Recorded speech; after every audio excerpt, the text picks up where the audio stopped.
जिल्ह्यात बुधवारी झालेल्या अवकाळी पावसानंतर आज सकाळपासून वातावरणात कमालीचा उष्मा होता. दुपारी 2 नंतर वातावरणात अचानक बदल झाला. कोल्हापूर शहरात पावसाच्या हलक्या सरी कोसळल्या. मात्र जिल्ह्याच्या पश्चिम भाग असलेल्या राधानगरी तालुक्यातील आज सलग दुसऱ्या दिवशी अवकाळी पावसानं झोडपून काढलं. दुपारी 3च्या सुमारास तालुक्यात वादळी वाऱ्यासह जोरदार पावसाला सुरुवात झाली.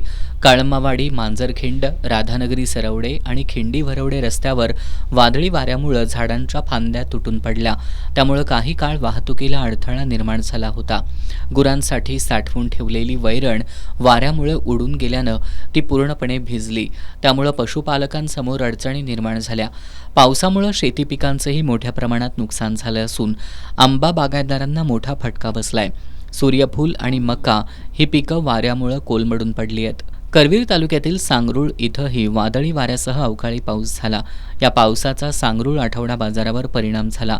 पावसामुळे व्यापारी ग्राहकांची तारांबळ उडाली.